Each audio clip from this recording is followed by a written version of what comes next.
Okay, well, hello everyone. My name is Diego Avendaño. I'm the tech lead of the Studio Terrain development team, which is the application that allows us to create a 3D environment for our simulation. And today I'm going to show you some of the new features and a few improvements and a few tools that we've added to the application to let us create realistic environments. So I'm gonna start by talking about the reprojection that is very useful when we're creating environments when we use different road networks and we put them together. And I'm gonna follow up with the use of point clouds for comparing our work with the reality and validating our work. And then I'm gonna show you some of the improvements on the 3D generation for complex intersections, and a few improvements on the traffic as well that have been driven by this realistic environment creation. And at the end, I'm going to show you some data assets that we've created using all these tools and all these workflow that we've been putting in place. So starting with the reprojection, to give you an idea of what this is, let's say that I want to create a large road network that is going to be geolocated, so it's going to be placed somewhere in the world for the sake of reality. And I'm going to do this by taking two different road networks that have been created, also geolocated, and I'm going to put them together to create one single large road network. So when we're creating networks geolocated, we first have to define the right projection system, which is basically taking the spherical map and projecting it on a flat surface. And once we do this, we can place our road network and make it match the map, so we can have a sound, a real environment. And when we do this, we have to choose wisely the projection systems as to avoid large distortions. And what we do is we want to respect the distance along the road. And several different projections can be valid for one particular place as long as the distances are respected. And when we are assembling different subnetworks, one risk arises if each subnetwork has a different projection system, which can happen when using subnetworks that come from different projects or that are created at different time. And when we put them together, we can find ourselves with some roads that are wrongly placed, with an offset of about 10 meters or more or less, depending on the projection that you are using. And of course, this is going to give us wrong GPS data during the simulation, and it's going to be difficult to navigate from one subnetwork to the next during the simulation. And I think it's important to note that it's not just a matter of translation that we want to fix here. You cannot just move the subnetwork to make one part of it match the map, because you're going to have another part of it that it's not going to match the map later along the road. It's rather than a translation, it's more a distortion of the road that we have to apply to fix this problem. Again, using the right projection to not have a distortion that is too important, that is going to affect the distances and the reality of our network.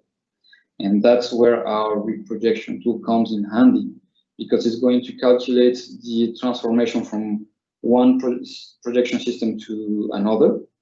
And it's going to take every element of the subnetwork and put it on the right place without modifying the logical data that is needed for traffic and sensor simulation, and without affecting the overall geometry and layout of the road. So when we apply the reprojection, we can see that our road is going to match our map background.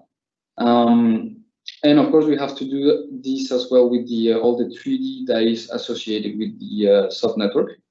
So our tool is going to take every point and every vertex and put it on the right place as to make a match between our 3D, the subnetwork, and the geolocation.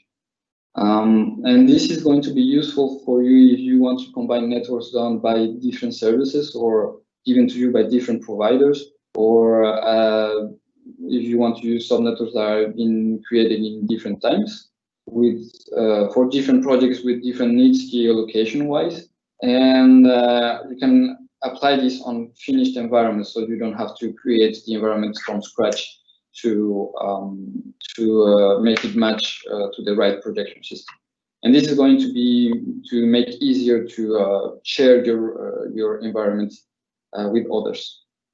So now, following up with this idea of creating realistic environments, in previous years we've presented to you some small tools that allow you to compare your work with reality and validate your work.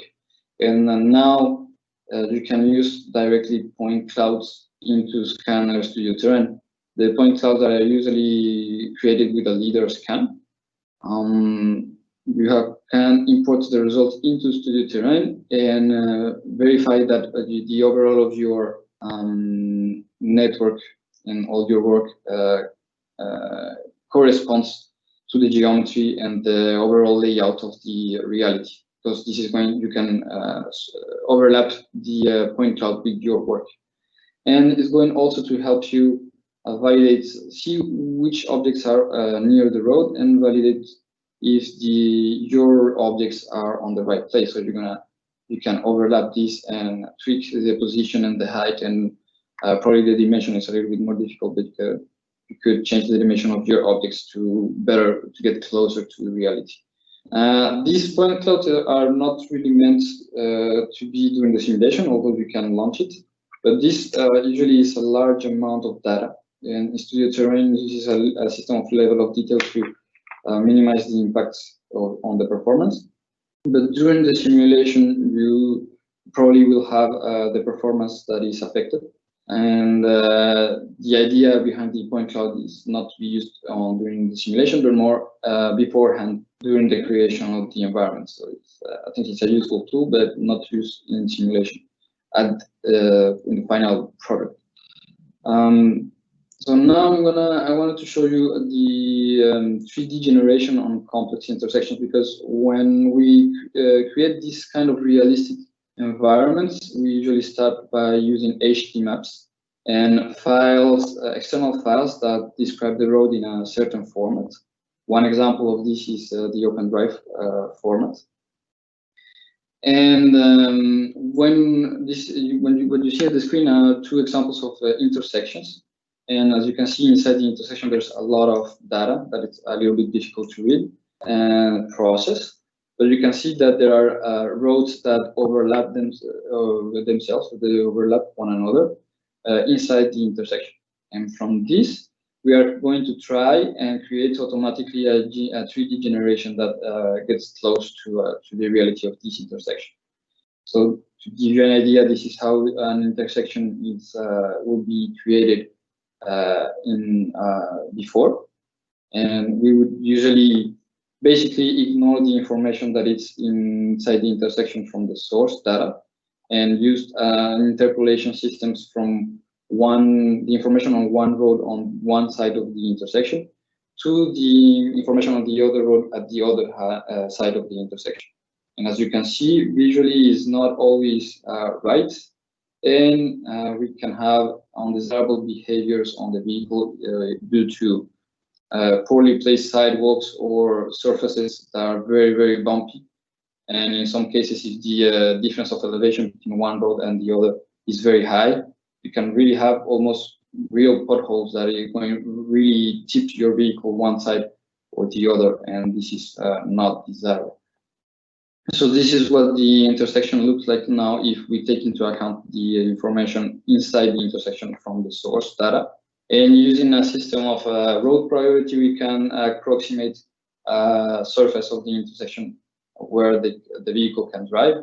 And the sidewalks are going to get closer to reality because we're going to take all the information that we didn't take before. So you're going to have an intersection that it's more faithful to reality, and we're going to have potentially a better behavior of the vehicle.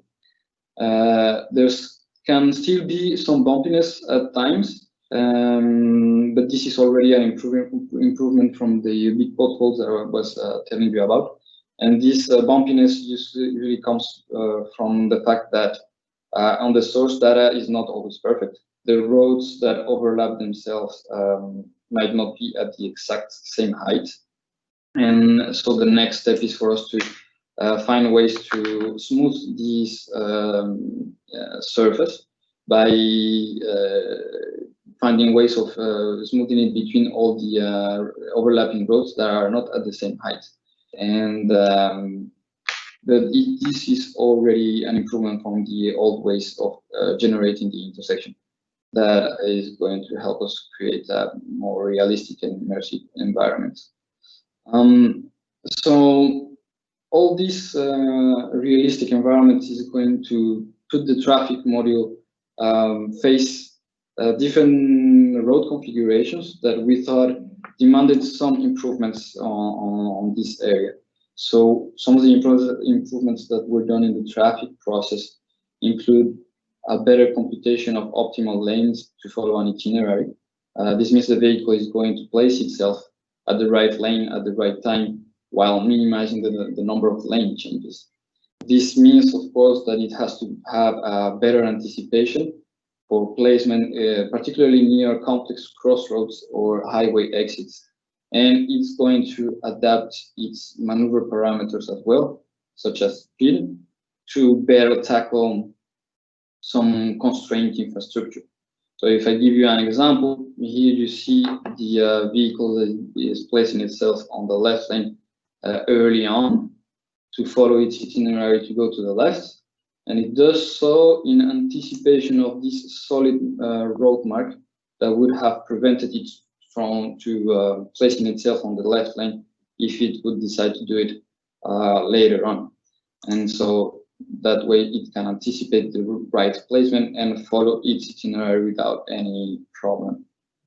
And in another example, here we have a vehicle that is going to take the highway exit on the right. And as you will see, this highway exit is a very narrow lane, it's very short. And so the vehicle is going to have to adapt the maneuver parameters. And in this case, it's going to accelerate before entering the lane and change its speed to adapt to the limitation after it is inside the lane. And it's going to do this in a very fluid manner. So that's one of the improvements. And I take the opportunity of when I'm talking about traffic to show you some other feature that we've added, which is the vehicle reverse. And the idea behind this is to allow users to implement scenarios for testing the automatic emergency braking system. So now our vehicle can go backwards, turning right, left, or on a straight line. And typically the user will put obstacles behind the vehicle, and he can link this feature with his own ADAS models.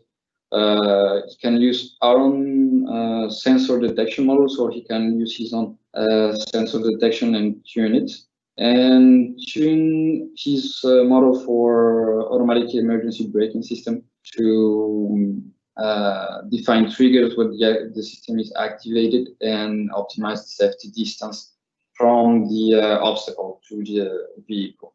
And this is particularly interesting when using in scenarios where pedestrians are involved, especially since a lot of these reversing crashes in the cities usually happen at low speed. And as it turns out, a lot of the incidents that happen every year end up in seriously injured pedestrians. This happens every year, so that's why this kind of scenario have been identified as a priority for the Euro NCAP roadmap for the next year. Okay, so now I'm going to show you some of the assets that we created using all these tools and all these workflow that we've been putting in place, and some datasets that are going to be soon available for you to purchase.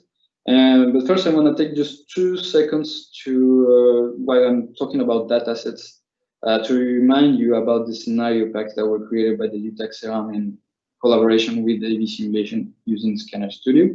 that were presented to you earlier in the day, if I'm not mistaken. And these have created a set of scenario pack that is going to be available for you to test in relation precisely with these automatic emergency braking system testing scenarios.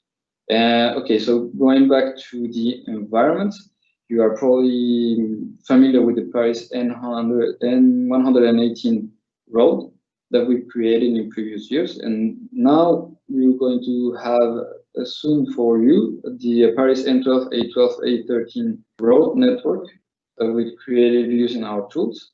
And as usual, this network is very faithful to reality. It has very precise objects location, and there's a particular care for details on the road. So just to give you a few numbers, the Paris N12, A12, A13 road counts more than 33 kilometers. The 3D that has been created around the network, around the roads, represents 20,000 hectares. Of course, the road is geolocated. We've counted around 194 intersections among highway interchanges, roundabouts, and bridges and tunnels. 54 different surface types. We've counted 18 road markings, a total of 137 road profiles, more than 500 road signs along the road. And of course, you can use this with our ADAS sensor models. And it includes an optimized ground description for the vehicle, the dynamic vehicle process. And it's been optimized for minimum loading time when launching it on a simulation. So these are a few of the tools and improvements that I wanted to show you. Thank you very much. And now, if you have any questions. Well, thank you, Diego, for this presentation. So we already have some questions. The first one is, what is the future of terrain mode, which I imagine plans publisher Unreal a serious competitor? Yes, Unreal we definitely would like to use it for our advantage, and it's going to bring a lot of computational power and a very different functionalities. But it's important to note that even though the editor is very user-friendly, it's very technical, and sometimes there's need to know have a knowledge of programming. So our work is to make all this rather transparent for the user, and adapts all these functionalities to the user's needs. And of course, we still have to make the link between all the functionalities that Unreal can give us to us, and put it in alignment with all the models for traffic and sensor, and again the user needs. So we still have a lot of work that can be done on Studio Terrain, even when interfacing it with Unreal in the future. All right, thank you. Well, second question. I have an environment land plus object under Unreal, which comes to me from another project. Can I use it under SCANeR, and is it plug and play?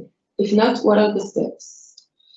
You can. There's the possibility that we've added to have an FBX file exported from an Unreal terrain that you can use as a 3D representation directly on SCANeR. And that part is plug and play, but you will still have to create all the logical data that has to match these 3D. So you're going to have to create all the logical data either with HD maps information or by hand, depending on where the Unreal terrain comes from. And Studio Terrain makes at your disposition some tools that can help you make a match, especially regarding elevation and banking, so that you can make a match from your logical data to this 3D that comes from Unreal. Yeah.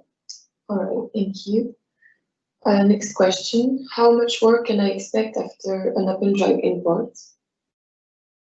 That depends. There are a lot of factors in this topic, because it depends on the description that comes from the source data, in this case OpenDrive, because it's a format that is very powerful, but it's not perfect, and it lets a lot of room from interpretation, and different providers can create an OpenDrive in different ways that is not always possible to anticipate. And I think, if I'm not mistaken, the newest version of OpenDrive don't have big changes, but they clarify some of the sort of concepts. That's why. And on the other hand, that depends also on your use case.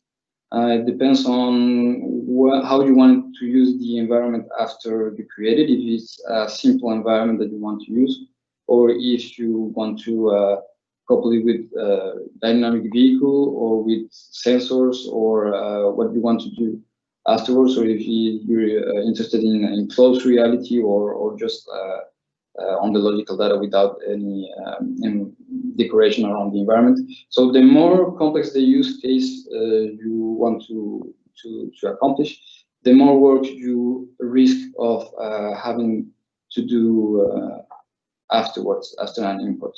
It depends on the use case. Thank you very much. Well, is it possible to share Unreal Lens with colleagues or partners, transforming them back into OSG to be used in SCANeR 1.9?